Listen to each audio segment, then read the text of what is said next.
अस्सलाम वालेकुम। आज नॉलेज फॉर ऑल में हम एक बहुत ही दिलचस्प सच्ची कहानी लेकर आई हूँ और इसमें आपको मैं बताऊंगी एक बादशाह के बारे में जो कि अपनी खुराक में जहर खाता था।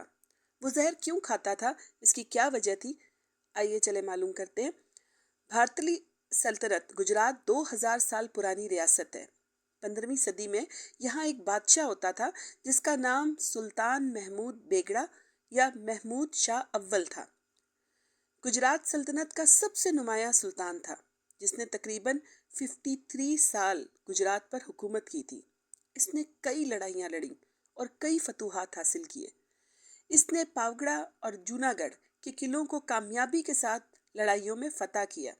इसने गुजरात के इलाके द्वारका में द्वारका देश मंदिर को तबाह किया। ये मंदिर हिंदुओं के मुकद्दस समझे जाने वाले 4 धामों में से एक था। इसकी 2 बीवियां हिंदू थीं। एक का नाम रूपा और दूसरे का नाम हीराबाई था। महमूद बेगड़ा का पूरा नाम अबू अल फतह नासिरुद्दीन महमूद शाह अव्वल था। वो अहमदाबाद में 1445 में पैदा हुआ।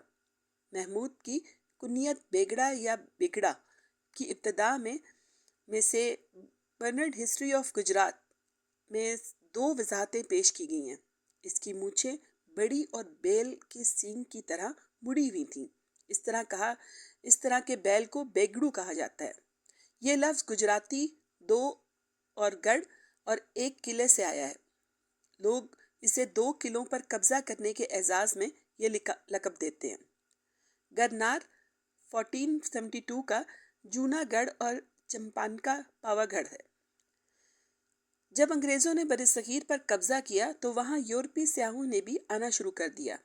इन्होंने अपने अपने सफ़रनामों में तुर्क महमूद शाह अव्वल बेगड़ा जहर सुल्तान के गलत नाम से इनके बारे में मशहूर दास्तानें जो गर्दिश में थी इनका जिक्र किया और अंग्रेज़ी तंजिया नगार सैमुअल बटलर की किताब 17वीं सदी की लकीरों का जरिया बन गई, जिसका उन्वान कैम्बी के प्रिंस का रोज़ाना खाना और स्नेप और मेंढक।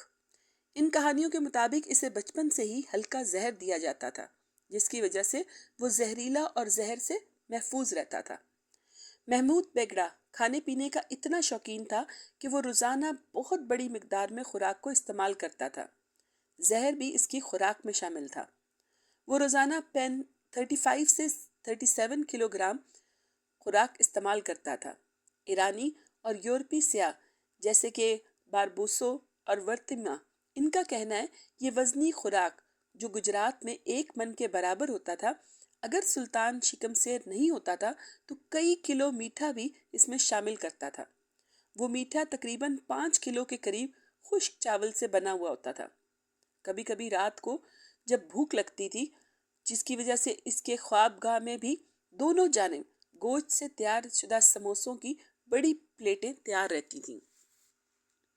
ईरानी तारीखदान बारबूसो और यूरोपीय सयाह वर्तिमा के मुताबिक सुल्तान की ये आदत इन्हें मौत के मुंह तक ले गई और एक बार इन्हें जहर देने की भी कोशिश की गई, जिसके बाद से सुल्तान रोज़ाना जहर की थोड़ी सी मिकदार इस्तेमाल किया करते थे ताकि जिस्म में कुव्वत मुदाफ़त जो है पैदा हो और वो जहर के खिलाफ मुदाफ़त पैदा की जा सके। कहते हैं कि सुल्तान महमूद बेगड़ा के इस्तेमाल शुदा कपड़े भी जला दिए जाते थे और इन्हें कोई भी हाथ नहीं लगाता था क्योंकि ये जहर आलूदा हो जाते थे।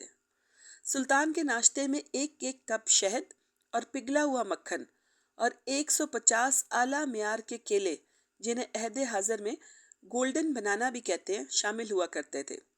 सुल्तान की जहर हजम करने वाली कहानियों को 17वीं सदी के मज़ाहिया शायर सैमुअल बटलर ने मज़ाहिया नज़म भी लिख डाली।